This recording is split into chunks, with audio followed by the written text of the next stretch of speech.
오늘 우리에게 주시는 말씀은 신약성경 바울 서신 고린도후서 5장 6절로 10절 말씀입니다. 고린도후서 5장 6절로 10절 말씀을 봉독해 올릴 때에 거룩하신 하나님의 음성을 들으시기를 주님의 이름으로 기원합니다.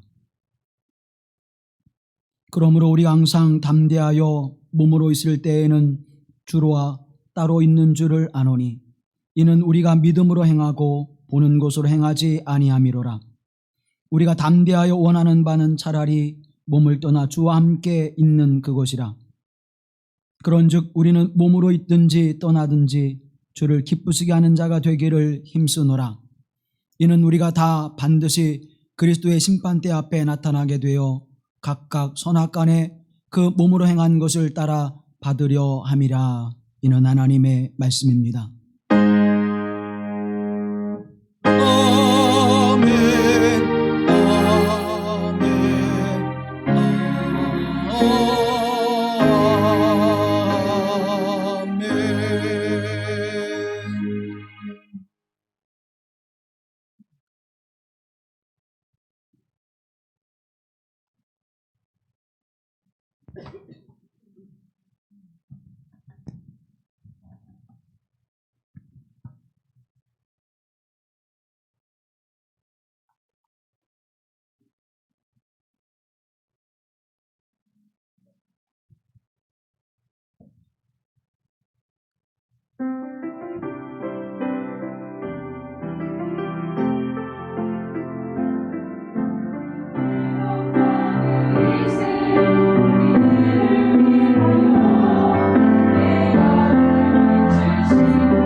하나님의 주시는 기쁨과 평안함이 우리 가운데 함께 하실 주님의 이름으로 기원합니다.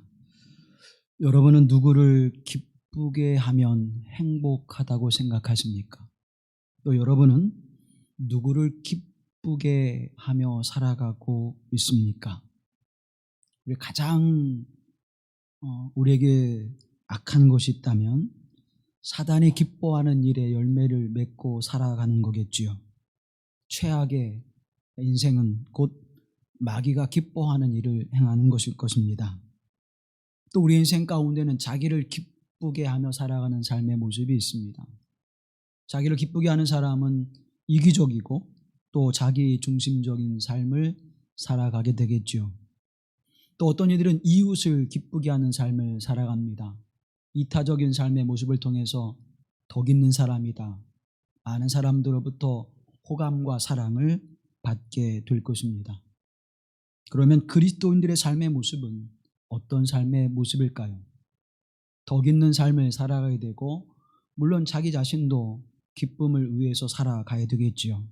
그러나 가장 큰 기쁨, 하나님이 오늘 우리를 위해서 또 우리를 향해서 말씀해 주시는 그 삶의 모습은 하나님을 기쁘시게 할 때 우리 또한 기쁨이 충만하고 우리의 기쁨이 충만하게 되어질 때 우리로 다른 이들에게도 기쁨을 전해주는 삶을 살아갈 수 있음을 성경을 통해서 또 믿음의 거룩한 삶을 살았던 이들을 통해서 우리에게 증언해 주고 있습니다. 나의 기쁨이 하나님의 기쁨이 되는 것이 아니라 하나님의 기쁨이 나의 기쁨이 되어질 때 그 기쁨이 나를 넘어서서 내 가족, 내 이웃, 내가 살아가는 공동체의 삶 속에 더 풍성해진다고 하는 사실을 우리는 알면서도 여전히 우리는 나의 기쁨을 가지고 살아가죠. 내가 기뻐야 누군가에게 줄 수 있다고 하는 생각을 갖게 되어집니다. 그러나 조금 더 생각해 보면 나의 기쁨은 내 안에 머무르는 것이 굉장히 많습니다. 그러나 하나님의 기쁨은 내 안에 머물지 않지요. 하나님의 기쁨은 나를 넘어서서 내 가족과 이웃에게로 또 공동체에게로 흘러간다고 하는 사실을 우리는 분명히 기억하고 말씀을 마음에 새겨야 될 줄로 믿습니다. 그렇게 살아갔던 사람 가운데 한 사람이 다윗입니다. 시편 69편에 보면 다윗은 이렇게 고백하고 있습니다. 내가 노래로 하나님의 이름을 찬송하며 감사함으로 하나님을 위대하시다 하리니 이것이 소 곧 뿔과 굽이 있는 황소를 드림보다 여호와를 더욱 기쁘시게 함이 될 것이라. 사랑하는 여러분, 예배하는 것, 예물을 드려지는 것, 우리가 감사절을 지키면서 하나님 앞에 무엇을 드리는 것보다 하나님은 하나님의 이름을 거룩하게 하고 하나님의 이름을 찬양하는 그 모습을 더욱 기뻐하신다고 다윗은 고백하고 있습니다. 다윗은 왕이었습니다. 또 다윗은 그의 인생을 살아가면서 많은 하나님의 역사와 그 은혜를 경험했던 사람입니다. 하나님 앞에 드리려고 작정하기만 하면 이스라엘 백성 그 누구보다도 많은 것을 드릴 수 있는 사람이었습니다. 그러나 그 드림이 하나님이 기뻐하신 것이 아니라고 하는 사실을 깨달았습니다. 하나님의 말씀에 순종하며 하나님의 이름을 거룩하게 하며 하나님을 찬양케 하는 삶을 살아가는 것이 하나님이 기뻐하시는 것이라고 하는 사실을 깨닫고 그는 연약한 중에도 어려움과 고난을 당할 때에도 왕의 자리에서 권력과 권세를 누릴 때에도 늘 하나님이 기뻐하시는 일을 행하고자 힘썼던 삶이 다윗의 삶이었습니다. 그리고 그것이 그의 인생의 목표였고 그 목표를 이루어가는 삶을 살았습니다. 사랑하는 성도 여러분, 여러분의 인생의 목적은 어디에 있습니까? 나의 기쁨에 있습니까? 하나님의 기쁨에 있습니까? 여러분의 인생의 목적이 그리고 여러분의 인생의 목표가 하나님을 기쁘시게 하는 삶을 통하여 그 하나님의 기쁨을 나의 기쁨으로 여기고 살아가는 삶이 되어지기를 주님의 이름으로 권면합니다. 하나님을 기쁘시게 해드려야 될 삶의 충분한 이유가 우리에게 있지요. 하나님은 온 땅과 우주를 주관하시는 분이며 우리의 생명의 주권자가 되십니다. 그러면 그 하나님의 거룩하신 창조주 하나님 앞에 우리는 그 피조물 된 자로서 하나님의 기쁘시게 하는 것은 마땅한 일이죠. 우리의 생명의 주인 되십니다. 그 생명의 주인 되신 하나님이 기쁘셔야 그 종들도 기쁘겠지요. 또 종은 주인의 기쁨을 통해서 그 종의 기쁨을 누리며 살아가는 것입니다. 마땅히 우리는 그 삶을 살아가야 할 것입니다. 또 우리는 죄와 어둠 속에서 건져냄을 받은 사람들입니다. 우리의 죄악을 용서해 주시고 우리를 구원해 주신 예수 그리스도의 그 보혈의 은총은 값없이 우리에게 주어진 것이 아니라 하나님의 십자가의 수치와 모멸을 당하시면서 그 보배로우신 피를 흘려주심으로 말미암아 우리가 죄와 심판의 자리에서 이제는 하나님의 의와 거룩함의 자리로 하나님의 영화로운 은총을 누리는 자로 세워진 줄로 믿습니다. 그 은혜를 입은 것, 그 어떤 것으로도 우리는 우리의 죄를 씻을 수가 없습니다. 사랑하는 성도 여러분, 작은 죄는 어때요? 우리가 잊어버리죠. 그러나 우리가 인생 가운데서 잊을 수 없는 그러한 일들, 내 인생 가운데 이와 같은 일들이 이루어질 때, 특히 내가 하나님 앞에 죄를 지거나 또 사람들 앞에 죄를 지거나 사람들 앞에 큰 상처를 주거나 많은 사람들도 주목하여 야, 사람이 어떻게 저런 일을 행할 수 있어 라고 하는 일들을 경험할 때 그것이 내 삶 속에서 이루어지는 일이었다면 우리는 그걸 결코 잊지 못할 것입니다. 어떤 이들은 그 아픔 때문에 생명을 스스로 버리기도 하잖아요. 그런데 하나님은 우리가 죽을 수밖에 없는 죄를 지었음에도 불구하고 그 죄를 등 뒤로 던져버리시고 다시는 돌아보지 아니하시리라고 말씀해 주셨습니다. 아니, 주님은 이 땅에 오셔서 그 생명을 우리에게 내어주심으로 말미암아 보혈의 피를 흘려주심으로 말미암아 우리의 모든 죄를 씻어주신 그 하나님의 거룩한 사랑과 은혜를 입은 자들임을 우리는 고백하고 있습니다. 그렇다면 그 생명을 주신 하나님, 그 모든 죄를 씻어주신 하나님 앞에 우리가 그 하나님을 기쁘시게 하는 삶을 살아가 드리는 것은 마땅한 일이지 않겠습니까?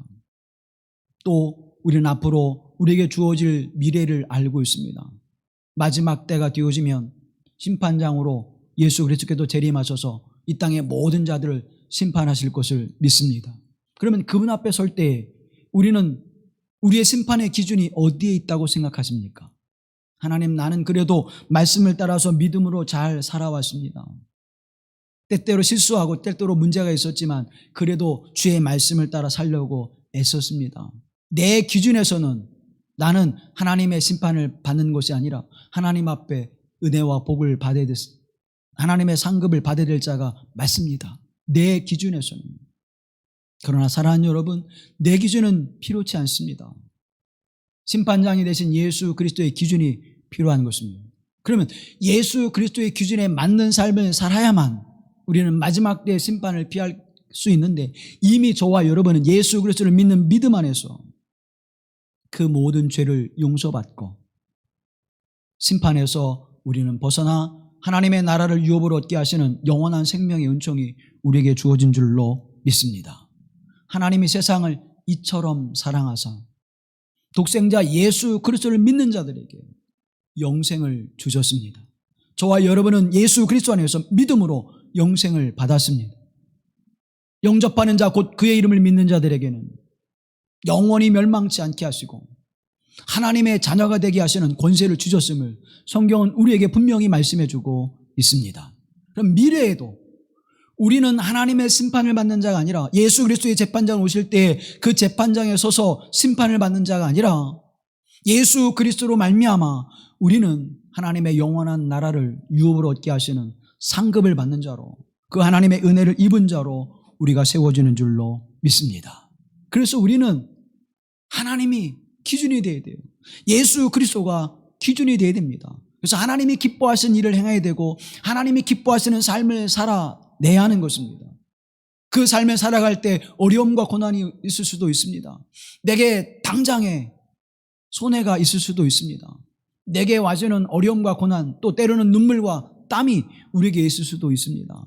그러나 우리는 그분이 기준이기에 그분이 기뻐하시는 일이라면 내가 때로는 절제하고 때로는 인내하고 때로는 눈물 흘리며 때로는 아파할 때에도 그 길을 반드시 걸어가야 될 줄로 믿습니다. 또 그 길을 걷는 것이 마땅한 일이고요. 사랑하는 여러분, 그런데 우리의 삶의 모습에서는 어떻습니까? 오늘 사도 바울이 고백하는 것처럼 주님을 기쁘시게 하는 일 위해서 나는 힘쓴다. 그런데 우리는 얼마나 힘쓰고 있습니까? 내 기쁨을 위해서는 얼마나 힘써요. 내가 먹는 것의 즐거움을 위해서, 내가 건강의 즐거움을 위해서, 내가 행복의 즐거움을 위해서, 내 육체의 즐거움을 위해서, 내가 소유하는 기쁨을 위해서 우리는 많은 것들을 애쓰고 수고하며 노력하며 살아가고 있습니다. 그러나 정작 하나님을 기쁘시게 하는 일에는 우리가 얼마나 힘을 쓰고 애쓰고 있습니까? 나를 기쁘게 하기 위해서 취미생활을 합니다. 근데 그 취미생활을 위해서 물질도 시간도 노력도 아끼지 않지요. 하나님이 기뻐하시는 일을 위해서는 우리가 물질도 우리의 헌신도 우리의 땀과 수고를 행하는 일에 10분의 1이나 쓰고 있을까요? 사랑하는 여러분, 하나님을 위하여 때때로 시간이 들여지고 손해가 주어지고 때때로 우리의 물질이 들어갈지라도 때때로 땀과 눈물이 때로는 슬픔이 우리에게 근심하는 일들이 있을지라도 하나님을 기쁘시게 하는 삶을 살아가게 하실 때에 하나님은 그 기쁨을 받으실 뿐만 아니라 그 기쁨으로 인하여 우리의 삶을 형통케 하시고 우리의 삶에 풍성한 은혜를 베푸시는 하나님 되심을 믿습니다. 그 거룩한 은혜를 주시는 하나님이세요. 반드시 하나님은 은혜로 갚아주시고 반드시 하나님은 사랑으로 갚아주시고 반드시 이 땅에서 얻을 수 없는 영원한 하나님의 생명과 평안함으로 우리에게 갚아주시는 하나님 되심을 믿습니다. 그러면 어떻게 할 때 하나님 앞에 기쁘시게 하는 삶을 살아갈까요? 하나님께서 기뻐하시는 삶을 우리가 살아갈 수 있을까요? 성경은 우리에게 말씀합니다. 우리가 믿음으로 행하여 하나님을 기쁘시게 하고 그 믿음 안에서 하나님 앞에 살아간다고 말씀하고 있습니다. 히브리서 기자도 우리에게 말씀하시죠. 믿음이 없이는 하나님을 기쁘시게 하지 못한다고 성경은 우리에게 증언해 주고 있습니다. 그래서 보이지 않는 하나님, 현존하시는 하나님이 내 앞에 존재하지 않을지라도 그 거룩하신 하나님의 주시는 언약과 미래를 소망하며 하나님을 기쁘시게 하는 삶을 살아갈 수 있다고 성경은 우리에게 증언해 주고 있습니다. 고린도후서 4장 18절 말씀해 보면 우리가 주목하는 것은 보이는 것이 아니요 보이지 않는 것이니 보이는 것은 잠깐이요 보이지 않는 것은 영원함이라. 보여지는 것 때문에 우리는 낙심하고 실망합니다. 내게 보여지는 상황들, 내게 주어지는 상황들, 우리에게 주어지는 뭐는 우리가 원망하고 불평하며 우리가 마음에 흡족한 삶을 살아가지 못하는 것들은 다 무엇입니까? 거의가 다 뭐예요? 보이는 것들이에요. 내게 보여지는 것들, 보여지는 상황, 내게 주어지는 여건, 내게 주어지는 조건들, 내게 소유하고 있는 것들 거의가 다 뭐예요? 보여지는 것들이에요. 그것 때문에 우리는 때때로 실망하고 근심하고 낭망하며 때때로 하나님 앞에 원망과 불평의 삶을 살아가는 인생을 살아갑니다. 그러나 하나님의 사람, 믿음의 사람, 하나님을 기쁘시게 하는 사람들은 보이지 않는 영원한 것을 소망하며 살아간다고 성경은 우리에게 증언해 주고 있습니다. 그 영원한 것을 소망하며 살아가는 이들, 영생을 소망하고 하나님의 나라를 소망하고 영원한 삶을 소망하는 그 삶이 하나님을 기쁘시게 하는 삶이라고 성경은 우리에게 증언해 주고 있습니다. 그것을 믿음으로 고백할 때 하나님을 기쁘시게 하는 삶을 살아가며 하나님을 기쁘시게 하는 삶을 살아갈 때 그 기쁨이 나의 것이 되어지고 그 기쁨이 내게 충만하게 될 때 말씀에 믿음으로 순종하며 담대함으로 하나님과 동행하게 하시는 복된 삶을 살아가는 은혜가 함께할 줄로 믿습니다. 사랑하는 성도 여러분, 오늘 본문의 말씀 6절의 말씀을 보게 되어지면 이렇게 우리에게 증언합니다. 우리가 항상 담대하여 몸으로 있을 때에는 주와 따로 있는 줄을 아노라. 우리가 항상 담대하여, 믿음의 사람은 담대함을 가지고 살아갑니다. 하나님을 기쁘시게 하는 사람은 담대함으로 살아갑니다. 왜냐하면 하나님이 책임져 주시기 때문이죠. 하나님이 그를 보호해 주시기 때문이죠. 하나님이 그를 불꽃 같은 눈으로 감찰하셔서 어둠과 악에서 우리를 지켜주시고 보호해 주실 뿐만 아니라 우리를 평안의 기쁨의 길로 인도하신 하나님의 은혜가 함께하는 줄로 믿습니다. 김남국이라고 하는 목사님이 계신데 이분이 넌 내가 책임진다. 하나님 때문에 망하지 않는 인생이라고 하는 부제를 가지고 책을 펼쳤습니다. 여기에서 이분은 이렇게 고백을 해요. 고등학교 2학년 때가 되었는데 집이 갑자기 기울어지기 시작합니다. 그래서 토담집에서 살면서 연탄을 뗄 수가 없어 추위에 고통스러워야 됐고 이제 고3이 되어서 대학을 진학하게 되는데 진학할 수가 없었습니다. 고등학교 2학년 때 예수님을 영접하게 되어지고 이제 교회에 성실하게 진실하게 하나님을 섬기는 신앙을 시작합니다.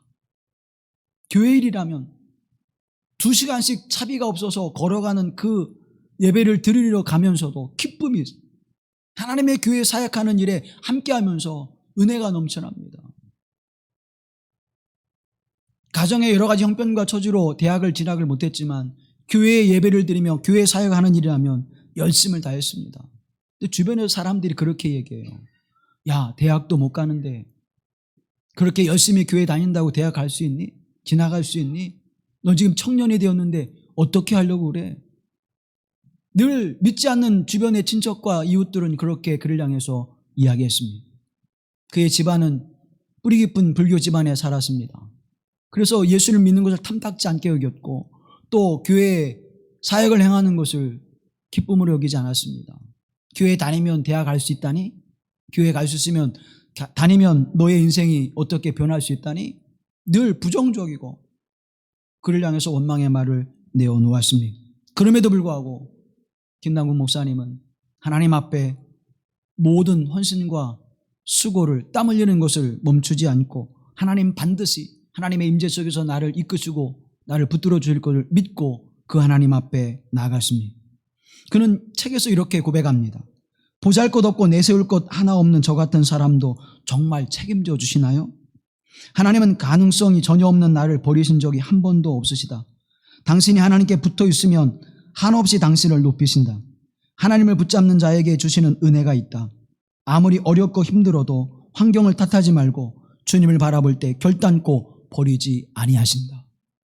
그의 인생 속에서 하나님은 보잘것없는 인생, 깨진 낭아리가 되어서 부어도 채워지지 않는 인생일지라도 하나님은 결코 포기하지 아니하시고 그의 인생을 도우시고 그 삶을 담대하게 이끌어 가신다고 하는 사실을 그는 고백하고 있습니다.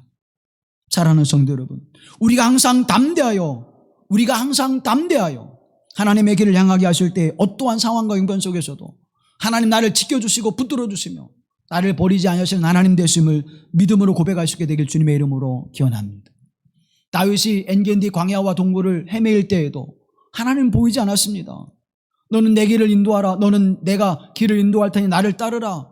어떤 표적과 기사도 나타나지 않았습니다. 그럼에도 불구하고 하나님이 주신 언약의 말씀을 굳게 붙잡고 살아계신 하나님을 고백하면서 다윗은 두려워하지 않았습니다. 다윗은 근심하지 않았습니다.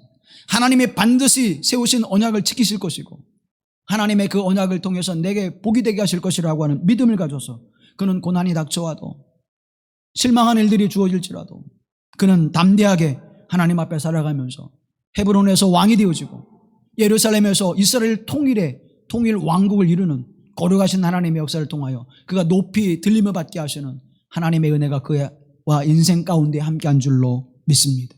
하나님의 후원하심이 든든한 후원자이신 하나님이 있기에 그는 담대할 수 있었던 것입니다. 마치 꽤 많은 여우가 뒤에 사자가 오면서 그를 지켜주는 것처럼 호령하고 그 동물의 세계를 그가 다스리는 것처럼 왕이 되어진 것처럼 그렇게 살아가듯 그 뒤에는 누가 있어서 사자가 있어서 무서워했는데 마치 자기를 무서워하는 것처럼 그렇게 인생을 살아가는 삶의 모습은 무엇일까요? 우리는 그 이야기를 뒤집어 보면 그렇게 담대하게 살아갈 수 있었던 것은 뒤에 있는 사자 때문이었던 것이죠. 그러면 오늘 우리 등 뒤에는 누가 계십니까? 생명의 주인 되시고 이 역사의 주권자가 되시는 거룩하신 하나님이 우리의 후원자가 되심을 믿습니다. 우리와 함께 하심을 믿습니다.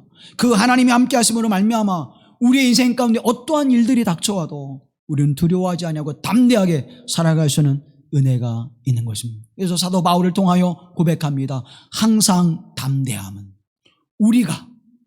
내가 항상 담대함은 나를 생명과 같이 사랑하신 하나님, 보혈의 피를 흘려주셔서 나의 죄를 씻어주신 하나님, 그 하나님의 사랑하심과 은혜가 있기에 내가 어떠한 일을 당하여도 어떠한 일을 맞닥뜨려도 나는 담대하게 하나님 앞에 살아갑니다.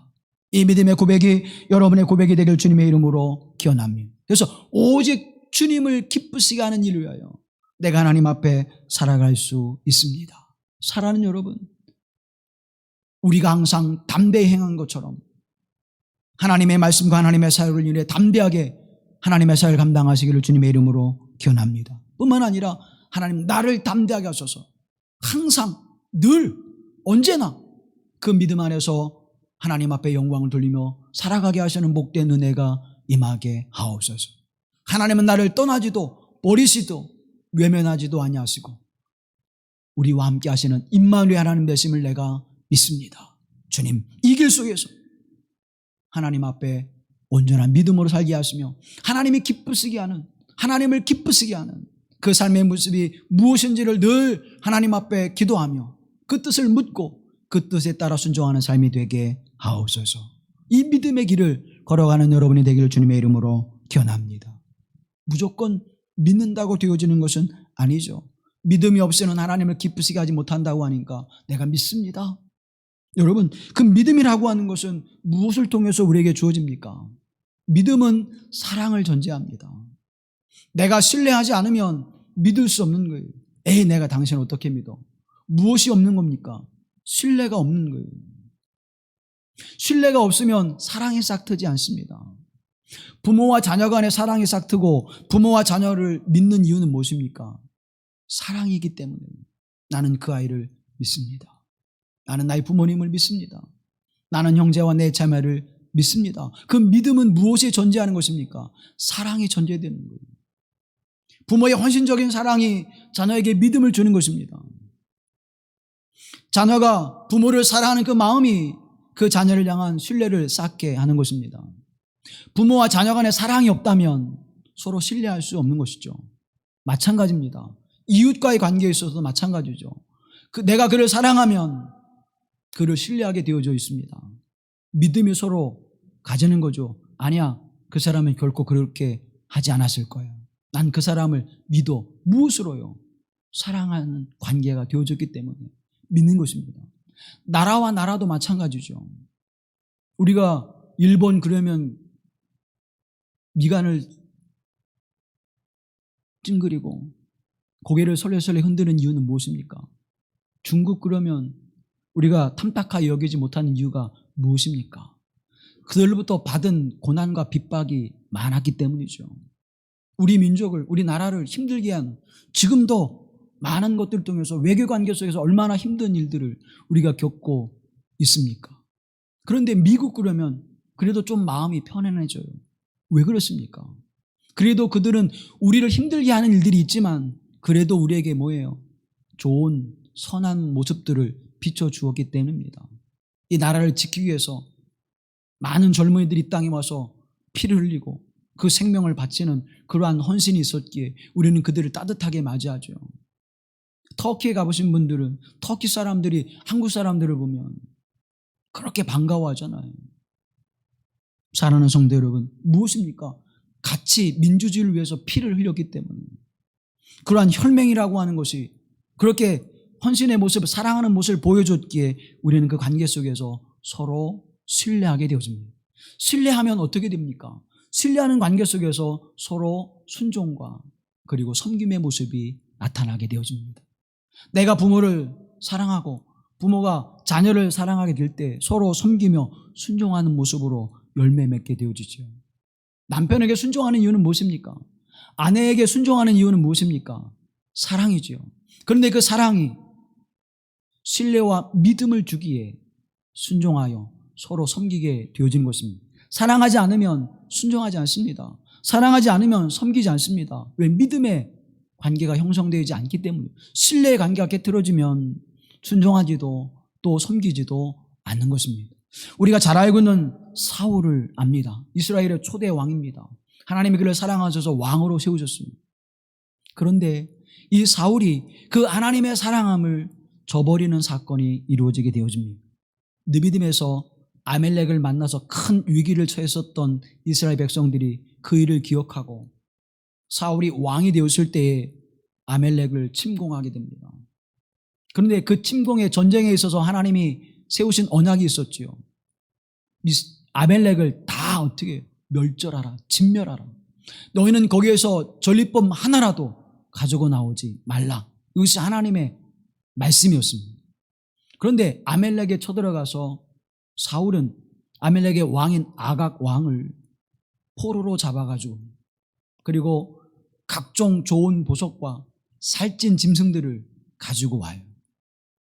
그래서 물으니까 이렇게 핑계를 댑니다. 하나님께 드리기 위하여, 하나님께서 기뻐하시는 예배를 드리기 위하여 살찐 짐승을 가지고 오고 보화를 가지고 왔습니다. 이렇게 대답합니다.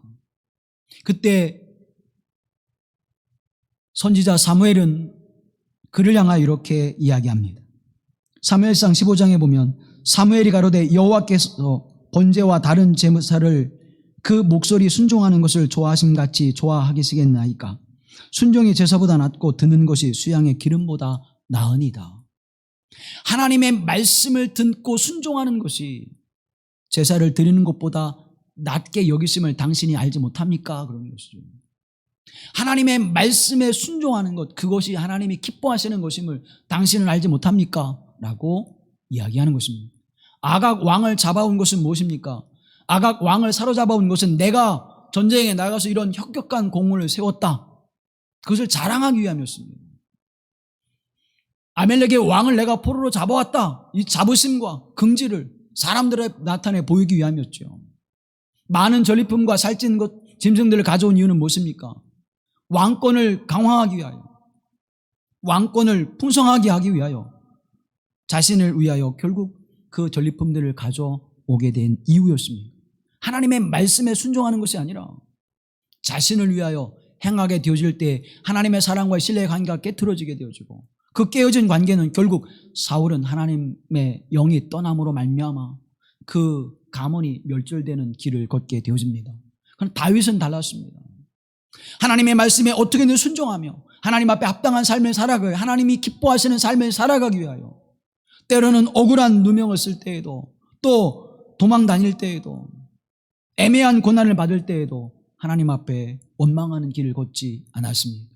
그때 하나님은 다윗을 더욱 신뢰했고 다윗을 더욱 사랑하여서 그에게 헤브론에서 왕이 되어지게 하시고 예루살렘에서 통일 왕국을 이루게 하실 뿐만 아니라 그의 자손으로 말미암아 왕을 세우시는 역사를 그치지 않으셨던 하나님, 그 약속의 은총이 그에게 주어졌음을 우리는 기억합니다. 사랑하는 성도 여러분, 하나님을 사랑하며 하나님을 신뢰하며 하나님 앞에 믿음으로 순종하며 하나님을 섬기는 자들에게 주시는 이 복과 은혜가 믿음으로 살아가는 이들에게 주신 것임을 기억하시고 믿음으로 하나님을 사랑하는 여러분이 되어지기를 주님의 이름으로 기원합니다. 영국의 목회자요 신학자인 심클레어 피커슨이라고 하는 분은 이렇게 이야기합니다. 우리는 오직 순종 가운데서만 하나님의 뜻의 가장 위대한 기쁨을 발견할 수 있다. 순종 가운데서만 하나님의 가장 위대한 기쁨을 발견할 수 있다는 거예요. 독일의 젊은 신학자였으며 목회자였던 보네포 목사님은 이렇게 말씀합니다. 믿는 자들만이 순종할 것이며 순종하는 자들만이 믿게 될 것이다. 믿음 없이는 순종하지 못하고 순종하지 아니하는 자는 뭐예요? 믿음의 역사를 이뤄낼 수 없다고 성경은 우리에게 증언해주고 있습니다.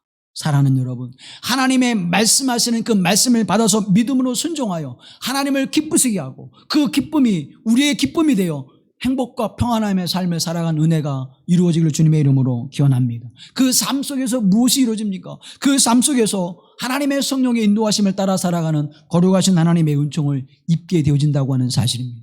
믿음으로 순종할 때 하나님의 성령이 우리로 그 기쁨의 길을 걸어갈 수 있도록, 우리로 복된 열매를 맺는, 하나님은 선하시고 하나님은 의로우시기에 우리가 살아가는 삶의 여정 속에서 선하고 의로운 열매를 맺게 하시는 길로 하나님이 인도하십니다. 어떻게 해요? 하나님의 성령께서. 우리는 알지 못하지요. 이 길을 걸어가면 선한 열매가 맺혀질까? 이 길을 걸어가면 하나님이 기뻐하시는 의로운 열매를 맺게 하실까? 이 길을 걸어가면 내게 행복의 열매가 맺혀지게 될까? 우리는 근심하고 염려합니다. 알 수가 없어요. 그런데 하나님의 성령이 우리를 이끌어 가시면 반드시 우리로 하나님의 선하신 열매를 맺게 하시는 줄로 믿습니다. 내가 갈 때는 실수예요. 내가 갈 때는 뭐예요? 내가 아는 지식 안에서만 그것을 알 수가 있습니다.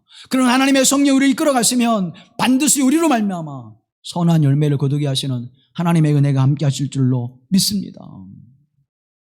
우리나라 인공위성이 없을 때에는 내비게이션이라고 하는 것이 없었습니다. 우리나라도 과학이 발달되어져서 인공위성을 띄워서 이제 내비게이션이라고 하는 것이 지금은 보편화됐지 않습니까? 가끔 싸우는 사람 있잖아요. 내비게이션 그 아내의 목소리. 왜 그 여자하고 싸워? 그런데요, 그 내비게이션이 있으면 얼마나 편한지 몰라요. 서울 어디를 가더라도요, 주소만 치면 갈 수 있습니다. 그런데 그것이 없으면 난 못 가. 가끔 어느 곳에 모임이 있습니다. 이것을 오세요. 그러면 처음 가는 길이랄지라도 내비게이션만 있으면 다 찾아가요. 그래서 요즘에는 뭐 어디에 무슨 맛있는 게 있어 그러면 막 내비게이션 쳐가지고 다 찾아가. 옛날에는 뭐예요? 지도 보고 찾아가다가 못 찾아가니까 아예 안 갔는데 요즘에는 전국 팔도 못 가는 곳이 없어. 서울이 아무리 복잡해도요, 내비게이션만 잘 따라가면 다 갈 수 있어요. 근데 문제는 뭐냐? 서로 충돌이 일어나. 그죠? 충돌이 일어나. 내비게이션이 하는 말대로 300m 전방에서 좌회전 합시오. 그래도 좌회전 해야 되는데 안 하면 뭐라고 그래요? 내가 삐져서 말을 안 해. 그 말 안 하고 있다가 어때요? 다시 경로를 이탈해 사모니. 너 잘못했다는 얘기죠. 너 잘못했는데 다시 길을 가르쳐 줄게. 순종해 따라와. 그래도 또 어떻게 해요? 그래도 또 그 따라 하지 않으면 어때요? 또 삐져서 말 안 해. 한참 동안 멍하게 있어요. 그런데 여러분, 복잡하고 힘든 길을 가면 걔가 일을 하지 않으면 어때요? 덜컥 두려움이 생겨요. 아, 이거 길을 빨리 가르쳐줘야 되는데 이 지금 뒤에서는 빵빵거리고 앞에서는 막 가고 난리 났는데. 사랑하는 여러분, 하나님의 성령은 어떨까요? 내비게이션을 보면서도 은혜를 받아요. 이 부족한 점을 깨닫게 하시는구나. 내가 하나님의 말씀과 하나님의 성령이 인도하신 대로 순종하며 갈 때에는 하나님의 성령이 잘 가르쳐 주셨는데 내 생각과 내 뜻을 고집하여 세울 때에는 어때요? 하나님의 성령이 말씀하지 않아요.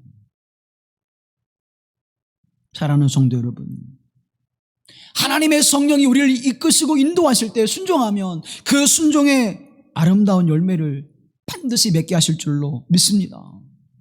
그 열매를 맺게 하세요. 왜? 하나님은 선하시기 때문에. 내게 지금 이 걸어가는 길이 돌아가고 우회전하고 좌회전에 갈지라도 그 길을 통하여 하나님 반드시 그 목적지에 이르게 하는 내비게이션처럼 하나님의 성령께서는 하나님이 기뻐하시는 길로 우리의 인생에 복이 되고 유익이 되는 길로 인도하실 줄로 믿습니다. 요한복음 16장 13절 말씀에 그러하나 진리의 성령이 오시면 그가 너희를 모든 진리 가운데로 인도하시리니 그가 자유로 말하지 않고 오직 듣는 것으로 말하시며 장래일을 너희에게 알리시리라. 하나님의 성령이 우리로 진리 가운데로 인도하시는 거예요. 행복 가운데로, 생명 가운데로, 믿음 가운데로, 선한 열매 가운데로 인도하실 줄로 믿습니다. 뿐만 아니라 장래일도 우리에게 알려주신다는 거예요. 반드시 우리가 그 선함의 열매를 거두며 그 복된 은혜의 길로 우리를 인도하신다는 사실입니다. 문제는 무엇입니까? 우리가 순종하지 않는 거예요. 우리가 순종하지 않는 거예요. 때때로 내비게이션을 틀면 크고 넓은 길로 가면 쉽게 갈 수 있는 길을 골목골목으로 빠른 시간에 도착한다고. 골목구비 길로 가. 그러면 화가 나가지고 야, 너 안 따라갈 거야. 그럼 얘가 또 말을 안 해. 그 땡땡땡땡 거리다가 경로를 다시 찾습니다. 여러분, 우리의 인생 조금 안다고 우리 멋대로, 우리 생각대로, 우리 뜻대로 할 때가 있지 않아요. 그때 하나님은 가만히 계십니다. 그때 하나님은 우리에게 말씀하지 않았어요. 사랑하는 성도 여러분, 하나님의 성령 우리에게 말씀하실 때 그 말씀에 믿음으로 순종하십시오. 나를 이끄시는 인생 가운데 하나님 반드시 내게 유익이 되게 하시고 반드시 내게 복이 되게 하시고 반드시 선한 열매를 맺게 하신 하나님 말씀을 믿고 의지하십시오. 그때 하나님은 우리에게 좋은 것으로 열매 맺게 하실 줄로 믿습니다. 펜이냐 제자냐라고 하는 책으로 우리 그리스도인들에게 알려진 아이들머니라고 하는 목사님이 계십니다. 이분이 쓴 책에 제자는 행동한다 라고 하는 책인 부제가 인생을 변화시키는 하나님의 순간이라는 책이에요. 더 이상 믿는다고 말만 하지 말고 깨달으라, 미련하리만큼 정직하라, 그리고 행동하라. 이 책의 내용은 그 세 가지로 요약되어집니다. 사랑하는 성도 여러분, 그러면서 이 책에서 누가복음 15장에 있는 이야기를 해줘요.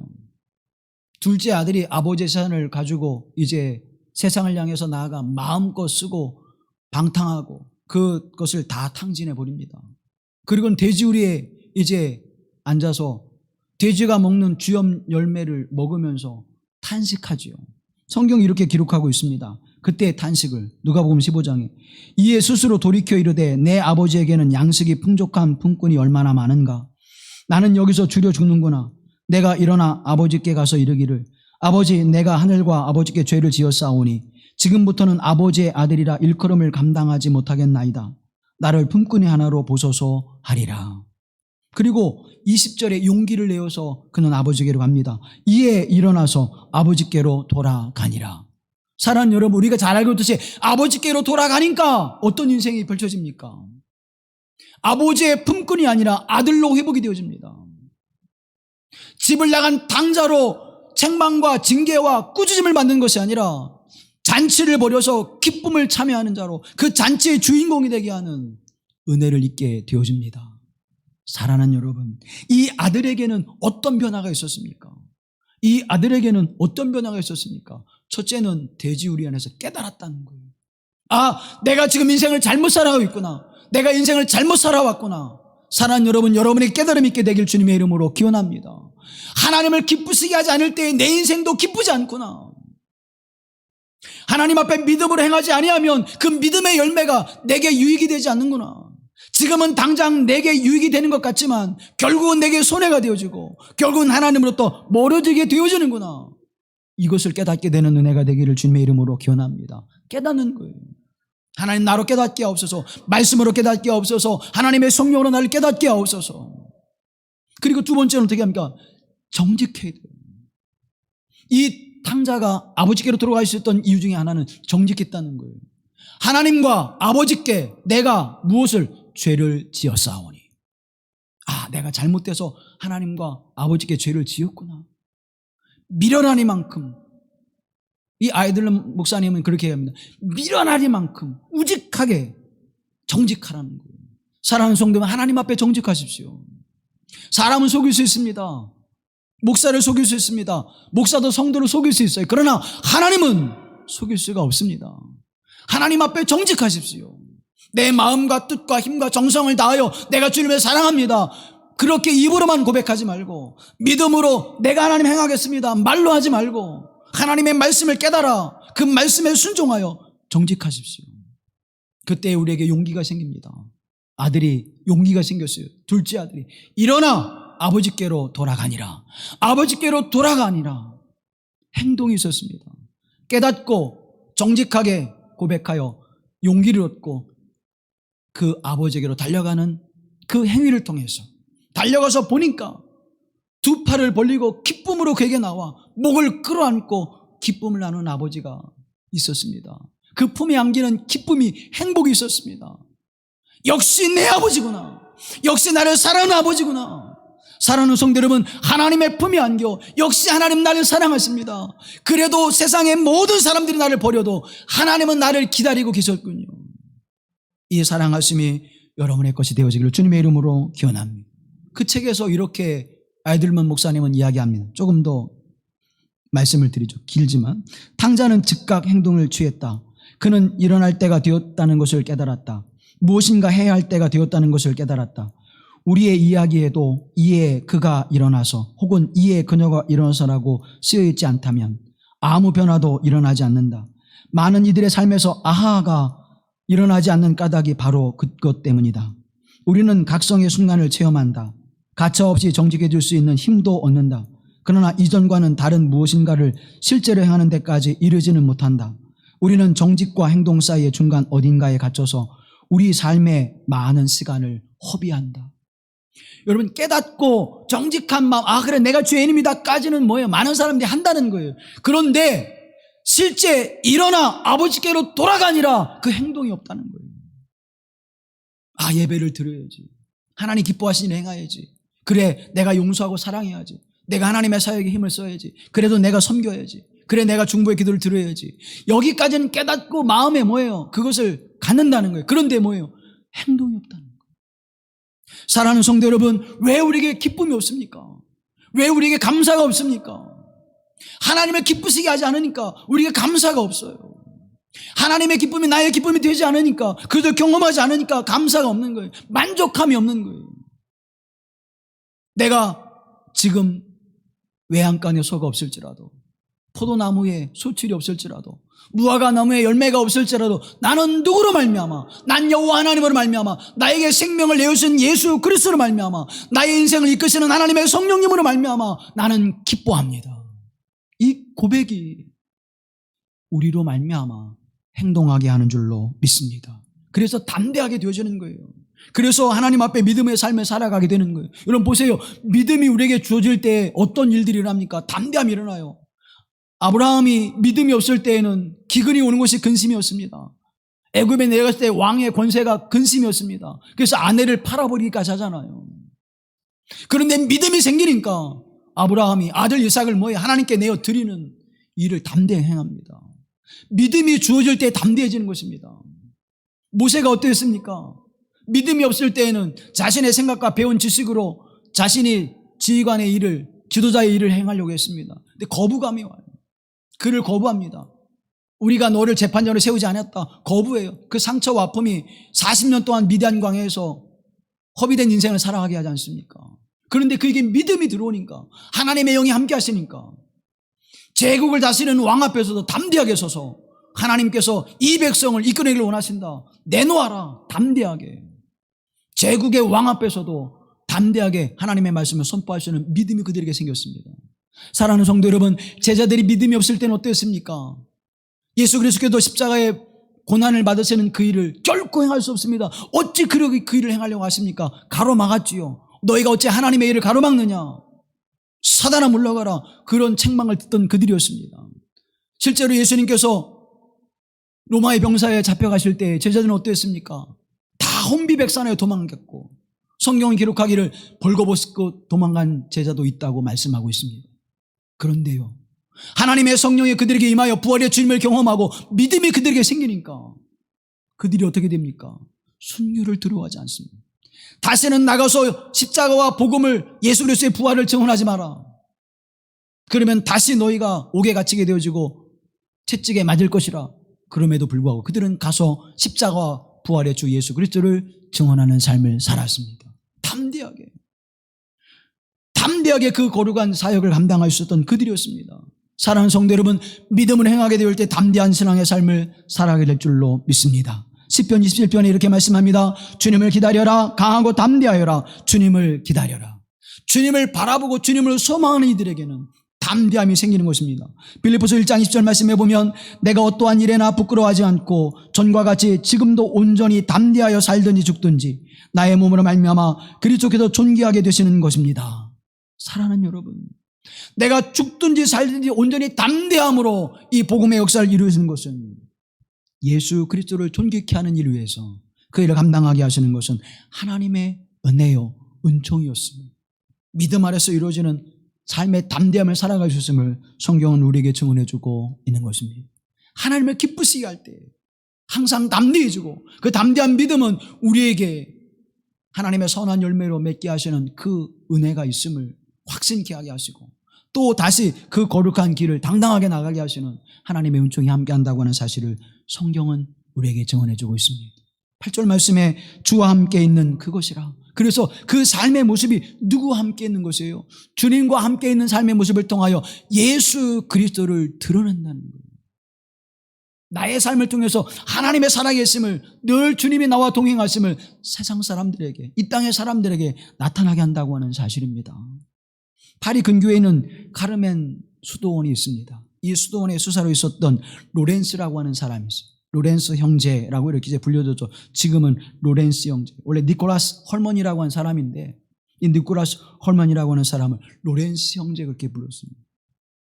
이분이 쓴 책 가운데에 하나님의 임재 연습이라는 책이 있습니다. 이건 로렌스 형제가 수도원에서 수도하면서 일기를 썼는데, 그 일기를 번역해서 이제 우리나라 번역으로 하나님의 임재 연습이라고 하는 책으로 번역되어 있습니다. 이 책 부록에 보면 그 카르멘 수도원의 수도원 원장이 이 로렌스 형제가 신앙하던, 그 사역하던 그 삶의 모습을 지켜보고 쓴 글이에요. 이렇게 기록되어 있습니다. 로렌스 형제가 부엌에서 그릇을 닦고 있는 모습을 보면 마치 경건한 사제가 성찬을 집례하듯 엄숙하다. 그릇을 다 닦고 임무를 완수한 뒤 부엌에서 함께 일하는 동료들이 빠져나가기를 기다린다. 그리고 부엌이 성소인 양 무릎을 꿇는다. 그리고 그는 하나님 앞에 오래 머무른다. 부엌에서 나오는 그의 얼굴에는 형용할 수 없는 거룩한 빛이 있음을 본다. 우리는 그와 대화하면서 때로는 예수님의 음성을 듣는 것 같은 착각이 든다.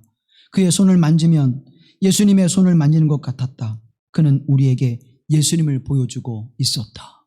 여러분, 로렌스 형제가 그 까르멘 수도원에서 평생을 부엌에서 음식을 만들고 거기에 수도원에 있는 사람들을 먹게 하는 일을 감당했던 사람입니다.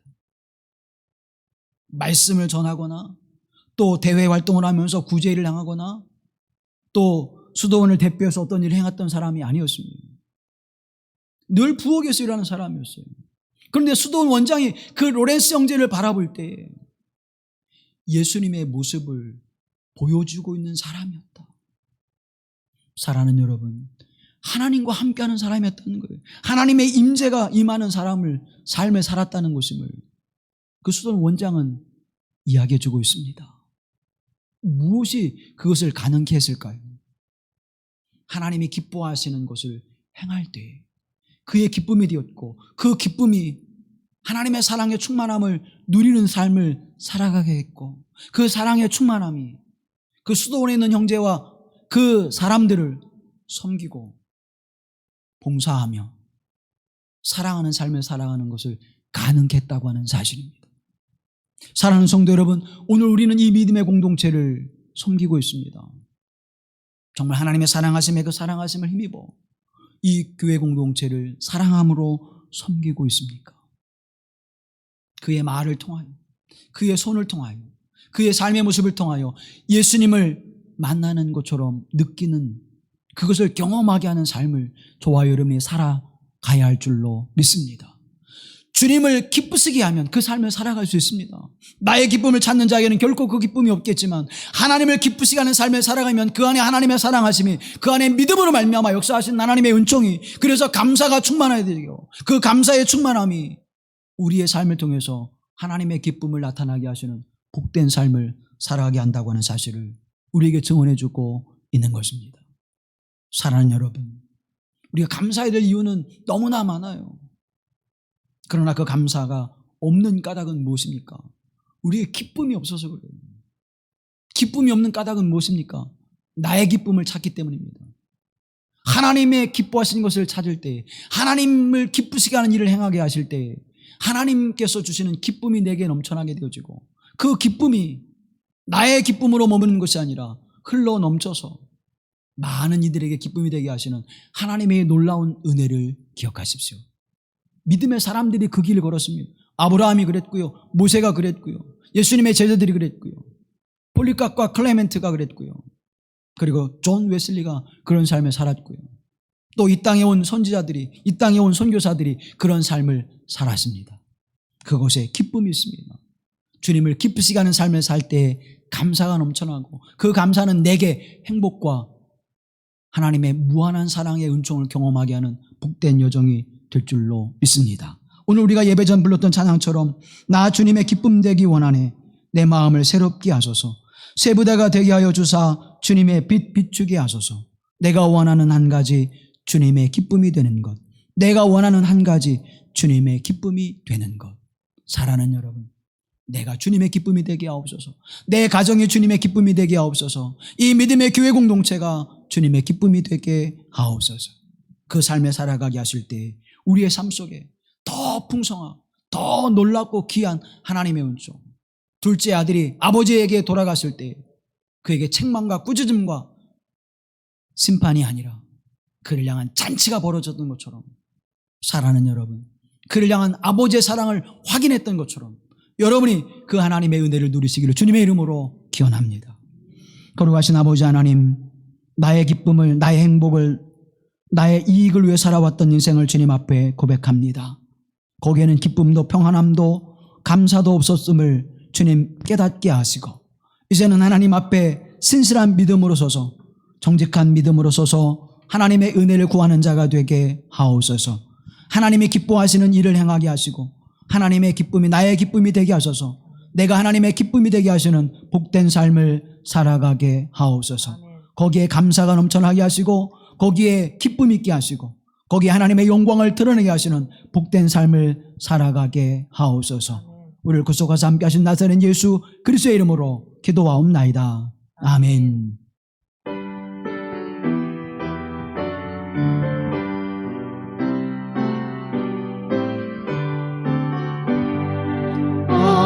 아름다운 하늘과 묘한 세상 주시고 많은 사랑 베풀어 우리 길러주시니 우리 주님 예수께